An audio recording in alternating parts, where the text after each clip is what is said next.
اعوذ باللہ من الشیطان الرجیم بسم اللہ الرحمن الرحیم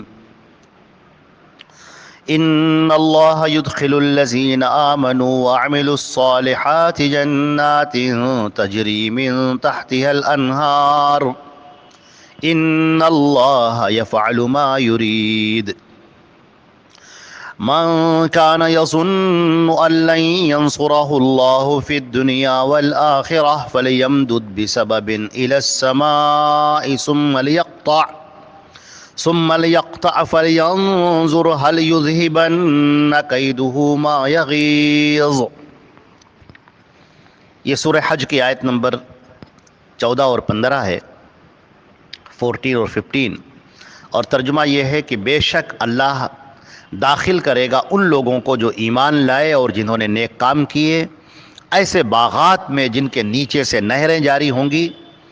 بے شک اللہ جو چاہتا ہے کرتا ہے، اور جس کا گمان یہ ہو کہ اللہ اس کی مدد نہیں کرے گا دنیا اور آخرت میں، تو اسے چاہیے کہ آسمان کی طرف ایک رسی لٹکائے اور اس کے بعد اسے کاٹ دے تو دیکھے کہ کیا اس کے دل کے اندر جو غیظ و غضب پنپ رہا ہے کیا وہ ختم ہوتا ہے۔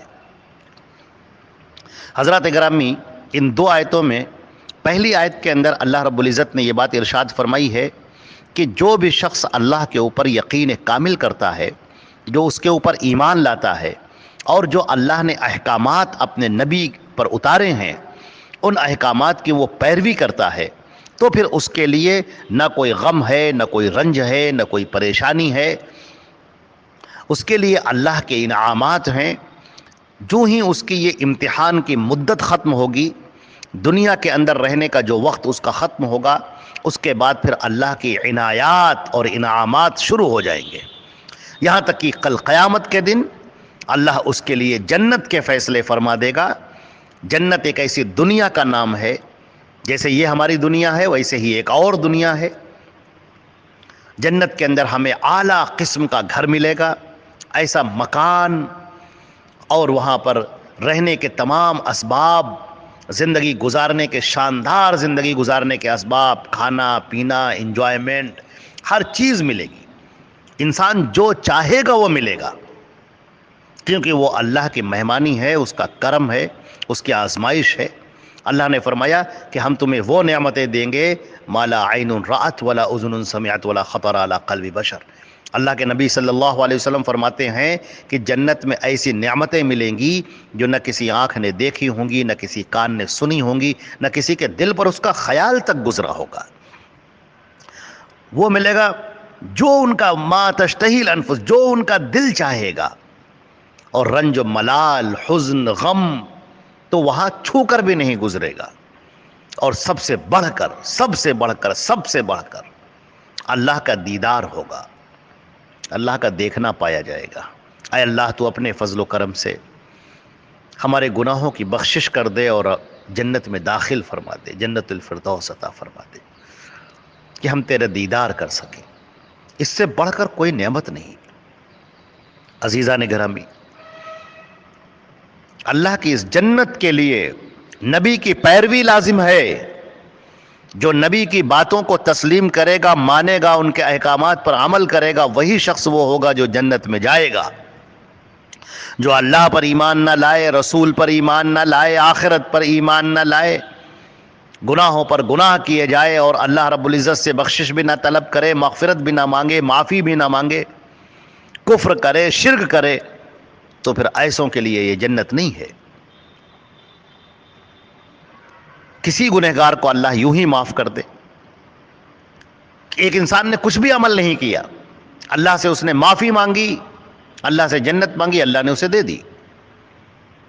یہ اللہ کا کرم، وہ جس کو جتنا چاہے نوازے، کوئی سوال کرنے والا نہیں۔ وہ ایک گنہگار انسان کو بالکل معاف کر کے جنت الفردوس عطا فرما دے، کوئی اس کو روکنے والا نہیں۔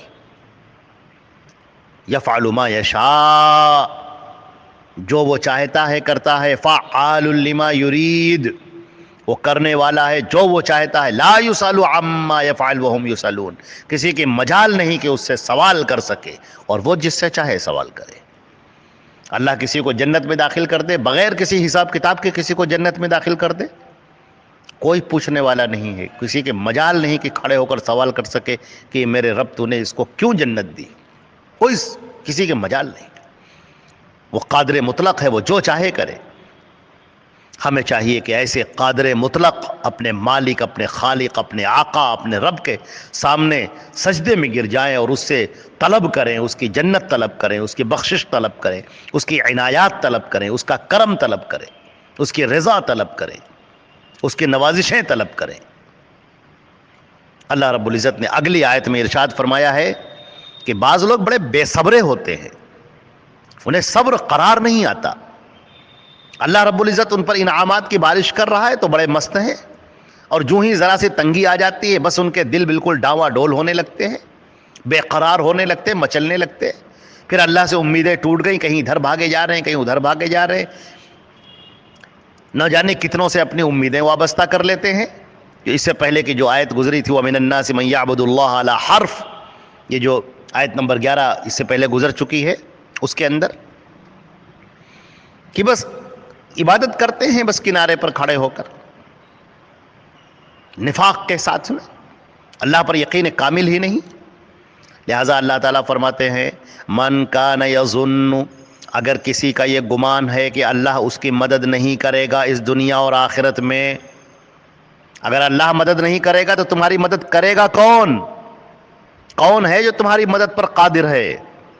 کون ہے جو تمہیں پریشانیوں سے نکالتا ہے؟ امن یجیب المضطر اذا دعاہ، کون ہے کہ جب اس کو پکارا جائے تو وہ تم کو مصیبتوں سے نجات دیتا ہے؟ وہ ہے کون؟ وہ صرف ایک اللہ ہے، جل جلالہ جل شانہ۔ وہ تمہارا آقا ہے، تمہارا مالک ہے، اس پوری کائنات کا رب ہے وہ۔ اسی نے تم کو پیدا کیا اور تم سے پہلے کے لوگوں کو پیدا کیا۔ تو اگر تم کو یہ یقین ہے، تم کو یہ گمان ہے، تم یہ سوچ رہے ہو کہ اللہ تو میری مدد نہیں کرے گا اس دنیا میں نہ ہی آخرت میں، تو پھر آسمان سے ایک رسی لٹکاؤ اور اسے کاٹ دو اور دیکھو کہ تمہارے دل کا جو غیظ ہے اور جو اندر کی کبیدگی ہے وہ دور ہوتی ہے کہ نہیں۔ اللہ تعالیٰ نے یہ بات ارشاد فرمائی کہ اگر تم کو ہم سے امید نہیں ہے تو جاؤ، کس در پہ تم مانگو گے؟ کہاں جاؤ گے تم؟ کون ہے تمہیں دینے والا؟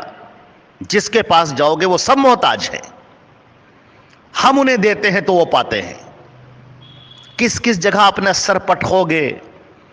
کس کس جگہ جا کر ہاتھ اٹھاؤ گے؟ کہاں کہاں جا کر فریاد کرو گے؟ کتنی جگہوں پر التجائیں کرو گے؟ ہر جگہ تم مایوس و نامراد ہو جاؤ گے۔ صرف ایک ہی جگہ ہے جہاں سے تمہیں کچھ مل سکتا ہے، وہ ہے میرا در۔ میں تمہیں جو چاہوں دوں، جتنا چاہوں دوں، جو چاہوں دوں، جب چاہوں دوں، کوئی روکنے والا نہیں، کوئی پوچھنے والا نہیں ہے۔ میں قادر مطلق ہوں اور تمام خزانوں کا مالک ہوں، میں مجھ سے طلب کرو میں تمہیں دوں گا۔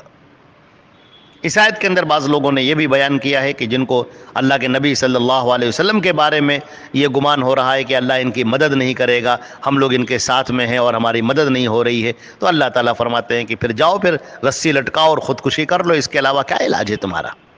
لیکن زیادہ صحیح مفہوم وہ ہے جو پہلی کی ہم نے تفسیر میں بیان کیا ہے کہ اللہ رب العزت کی یہ مدد کیا ہے، ایک رسی کی مانند ہے کہ اگر تم یہ رسی لٹکائے ہوئے ہو، جب تک یہ رسی لٹکی ہے تم اس سے پکڑے ہوئے ہو تو ایک امید ہے کہ اللہ تم کو اوپر کھینچ لے گا، پریشانیوں کو دور کر دے گا، اور اگر تم نے یہ رسی کاٹ دی تو پھر تم اوندھے منہ زمین کے اوپر گر جاؤ گے اور پھر کوئی تمہاری حفاظت کے لیے، مدد کے لیے آگے نہ آئے گا۔ تو اللہ کے علاوہ اگر تم کہیں اور تلاش کرنا چاہتے ہو اور یہ سوچتے ہو کہ شاید کسی اور جگہ پر جانے سے ہماری مرادیں پوری ہو جائیں گی، تو خام خیالی میں ہو تم۔ جو خزانوں کا مالک ہے اس کو چھوڑ کر تم ایسے کے پاس جا رہے ہو جو خود فقیر ہے، جو اسی در سے پاتا ہے، یہیں سے اسے ملتا ہے، تو تم ہمارے در کو چھوڑ کر کسی اور در سے جو امیدیں وابستہ کرتے ہو، یہی تو تمہارا شرک ہے اور یہی وہ چیز ہے جو اللہ پسند نہیں کرتا۔ لہٰذا اے اللہ کے بندو، اللہ کی قدر کرو۔ وما قدر اللہ حق قدری، لوگوں نے اللہ کی قدر ہی نہ کی جیسے کہ کرنی چاہیے تھی۔ وہ خالق کائنات ہے، وہ مالک و مختار ہے، وہ فعال لما یرید ہے، وہ تمام خزانوں کا مالک ہے، وہ جس کو چاہتا ہے بے حساب دیتا ہے۔ تو اے اللہ کے بندے، تو کیوں اس کے دربار میں ہاتھ نہیں پھیلاتا؟ تو کیوں اس سے طلب نہیں کرتا اور اس سے مانگتا نہیں ہے؟ بے صبر مت بن اور بے قرار مت ہو۔ اللہ پر توکل رکھ، اللہ پر یقین رکھ، اس کے فیصلوں پر یقین رکھ۔ وہ اپنے بندوں کو خالی نہیں چھوڑتا ہے، اس کی حکمت ہے کہ وہ کچھ دیر بعد دے، لیکن وہ دیتا ضرور ہے، وہ عطا کرتا ہے۔ اس کے در سے مانگ کر کوئی خالی ہاتھ کبھی واپس نہیں گیا۔ اے اللہ تو اپنے فضل و کرم سے ہماری بخشش فرما دے۔ یا اللہ قرآن پاک سے ہم سب کو جوڑ دے۔ یا اللہ ہمارے دلوں کے اندر ان آیتوں کو اتار دے، اس کے مفہوم کو اتار دے۔ یا اللہ فہم قرآنی عطا فرما دے۔ یا اللہ اپنے نبی کے احکامات پر عمل کرنے والا بنا دے۔ یا اللہ اپنے فضل و کرم سے ہماری بخشش فرما دے، ایمان پر خاتمہ عطا فرما دے، اور جنت الفردوس میں ہم سب کو اکٹھا فرما دے۔ والسلام علیکم ورحمۃ اللہ وبرکاتہ۔